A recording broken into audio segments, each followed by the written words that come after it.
Afolabi's bicycle chain snapped in the middle of a snowstorm, and something told him that was not the worst thing that would happen to him that night. He pushed the dead bicycle through 3 miles of snow, his fingers locked around the handlebar, his delivery jacket soaked through to the skin underneath. The streets were empty.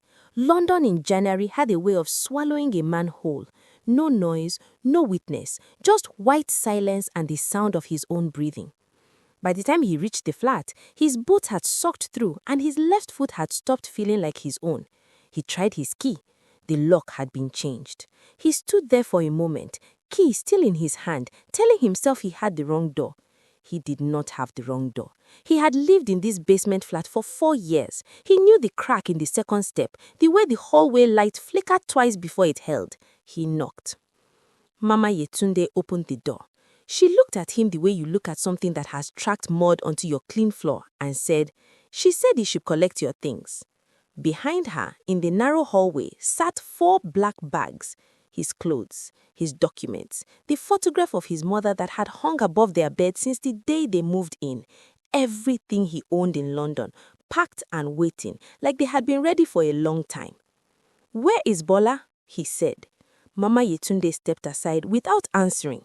Ibilola appeared at the top of the stairs. She was in the silk robe he bought her for her birthday, her hair freshly done, her face unreadable in a way that told him she had been rehearsing this moment. She looked down at him, cold and from a distance, and said, "Get out of my house, Afolabi. You don't fit my life anymore."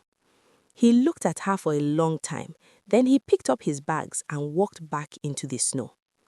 If you are new here, this is the channel where African stories hit different. Subscribe now and turn on your bell so you never miss a single episode. This one is going to stay with you. 3 years earlier, Afolabi Dawodu was the happiest broke man in Ibadan. He was 29, driving a danfo on the Ojo route 6 days a week, coming home every evening to a 1-room apartment where Ibilola was always waiting, either with food on the stove or a nursing textbook cracked open on her lap, her highlighter walking through pages like she was in a race against time. She was the most focused person he had ever known. He loved that about her almost as much as he loved the way she reached for his hand without thinking whenever they sat close together. "Afolabi," she said one night, lying across his chest while rain hit the zinc roof above them, "I want to go to London, a real university, a real nursing degree. I don't want to spend my whole life in this country being overlooked." He was quiet for a moment. He ran his thumb along her knuckle back and forth, thinking. "Then we go," he said. She lifted her head. "Just like that?" "Just like that. First you get your degree. I will carry anything to support you. Anything." He kissed her so hard the textbook fell off the bed. He laughed into her mouth and pulled her closer and thought, "This woman is worth every sacrifice I will ever make." He had no idea how true that was about to become. It took them 14 months to sort the visa. 14 months of Afolabi saving every naira, driving extra routes, skipping lunch to make the numbers add up. When the approval came, Ibilola screamed so loud their neighbor knocked on the wall. They danced in that tiny room until they were both breathless, and Afolabi held her face in his hands and said, I told you we would get there." London received them with rain and grey skies and a basement flat in Peckham that smelled like damp and old carpet. The radiator made noise but produced almost no heat. The windows sat at ankle level and strangers' shoes passed all day outside. Ibilola stood in the middle of the room and turned slowly, taking it all in. Afolabi dropped the bags, spread his arms wide and grinned. "It's temporary. Everything here is temporary except us." She laughed, a real laugh, the kind that came from her belly, and that was enough. He found a delivery job the same week, cycling across London in a yellow high-vis jacket, packages strapped to his back, learning the streets by rain and repetition. The first winter almost broke him. His hands cracked open at the knuckles. His tires went flat twice a month. He bought a pair of gloves from a charity shop that had a hole in the left thumb, but he wore them anyway, stuffing a piece of cotton wool inside. He came home every night to cold food that he ate standing over the sink so the noise of the microwaves would not wake Ibilola. He watched her study with a kind of hunger that moved him. She was going to be brilliant. He could see it already. The way she absorbed information, the way she argued back at her textbooks when she disagreed with something, the way she talked about her future patients like she already knew them.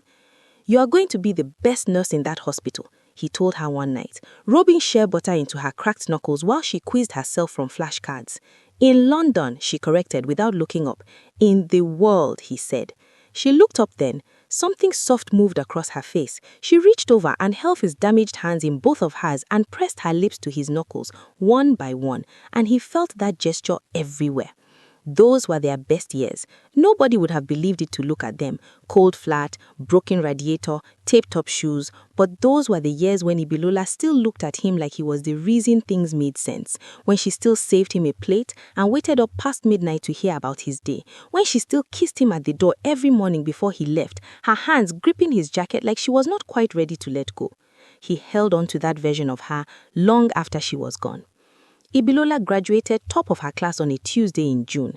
The ceremony hall was warm and full of proud families, and Afolabi sat in the third row in his best shirt, the one he pressed with a damp cloth the night before because they still did not own an iron. And when they called her name, he stood up before anyone else and clapped until his palms stung. Outside in the courtyard, she was surrounded by her classmates immediately, all of them polished and loud and celebrating.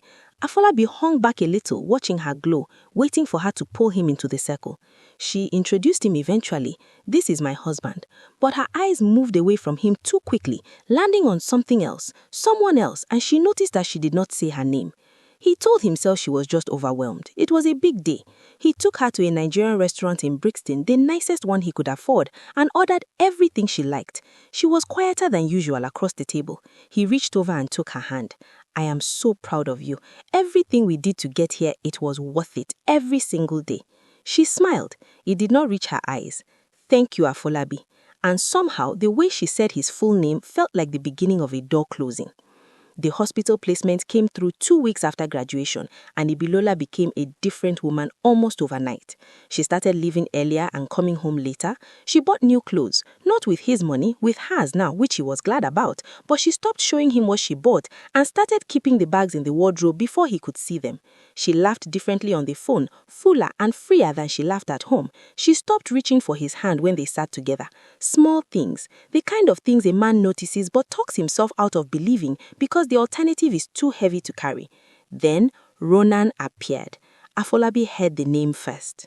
Casually dropped into a sentence. Ronan said the new word rotation is exhausting. And then, more often, always casual, always sideways. The way you mention someone you are thinking about more than you want to admit. He was a fellow nurse, Irish, tall. From the one photograph Afolabi saw when Ibilola left her work WhatsApp open on the kitchen counter.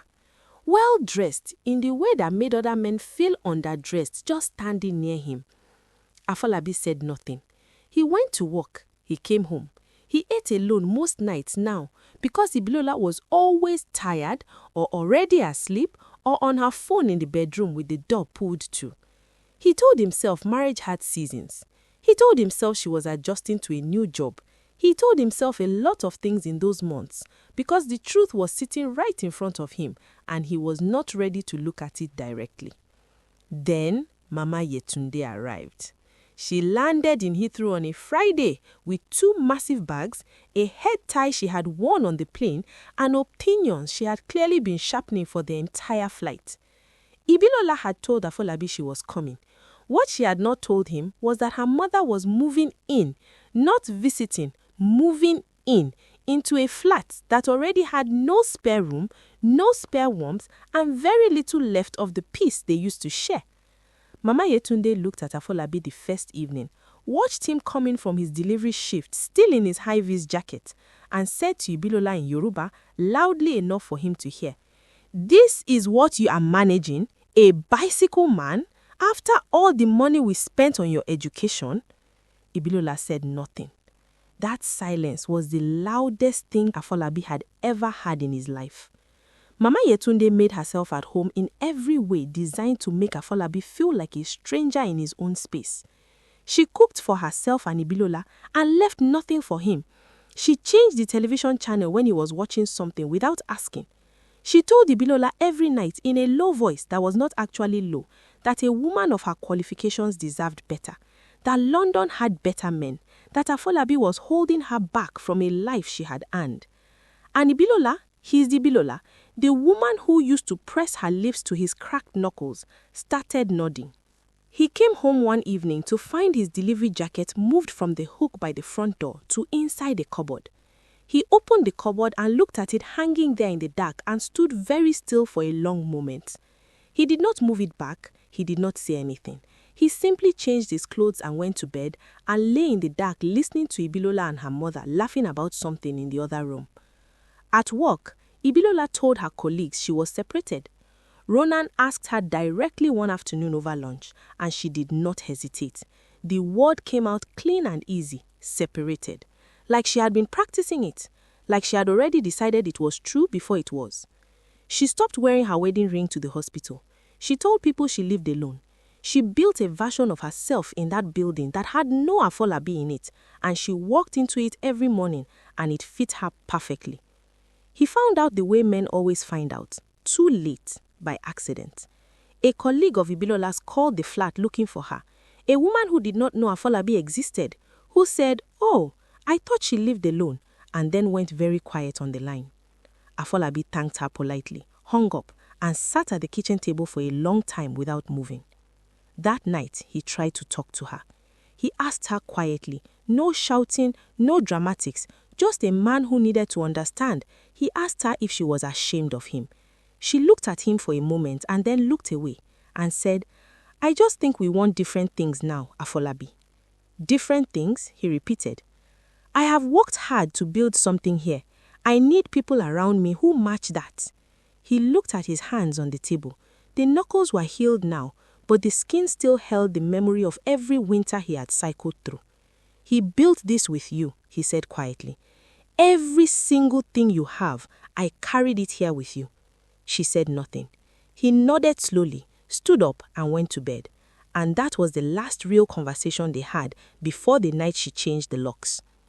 He had found the scratch card 3 weeks before that night, stuffed it into his jacket pocket after buying it from a corner shop during a delivery run, and forgetting it completely.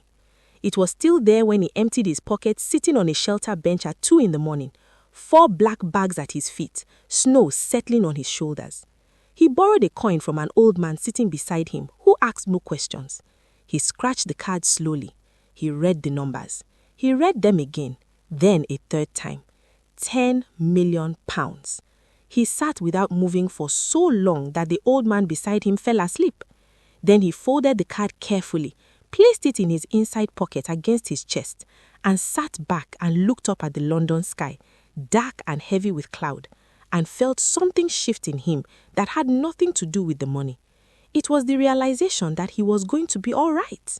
That everything Ibilola had tried to take from him, his dignity, his confidence, his sense of his own worth, none of it was actually gone. It was all still there, waiting, the way fire waits under ash. He claimed the winnings quietly, moved into a clean flat in a good part of the city, bought a car with cash, got a haircut, bought clothes that fit him properly, nothing loud, nothing to announce himself, just a man who no longer had to apologize for taking up space. He made 2 investments. He purchased the property company that owned several residential buildings in South London, including the basement flat in Peckham. And he bought a controlling share in the private hospital where Ibilola had worked before her sponsorship collapsed under the weight of a falsified reference someone had finally bothered to verify. Ronan had stopped calling her by then. A man like Ronan had no use for a woman whose status had evaporated. Ibilola and Mama Yetunde received the eviction letter on a Thursday morning. The new landlord had tripled the rent. They went to appeal in person. They were shown into a quiet office on the 4th floor and told the new owner would see them shortly.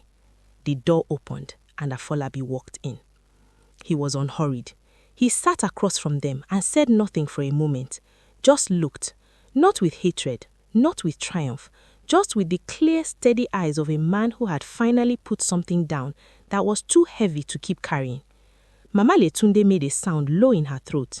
Ibilola's face went completely still. Then Ebola found her voice. She said his name softly, the old way, the Ibadan way, the way she used to say it when it was just the 2 of them in that 1-room flat with rain on the zinc roof. She said she was sorry. She said her mother had poisoned her thinking, and she had been weak and foolish, and she knew that now. She reached across the table for his hand. He looked at her hand. He did not move. "I don't come here with bitterness," he said. "I came to tell you that I understand. You saw a better life and you chose it. The problem is, the life you chose was built on top of mine, and you forgot to mention that to yourself." Mama Yetunde opened her mouth. He looked at her once, just once, and she closed it. "The rent is what it is. The hospital position has been filled. I wish you both well, and I mean that sincerely." He stood, buttoned his jacket, and looked at Ibilola one last time. "Thank you. You showed me exactly who you are, and because of that, I am free." He drove out into London daylight, clear and sharp and bright, nothing like the grey morning they had arrived into all those years ago. He stood beside his car, turned his face up to the sky, breathed in once, and got in. He drove without looking back. If this story moved you, hit that like button and subscribe so you never miss what we drop next. And before you go, drop your city in the comments. Where in the world are you watching from? Let us see you.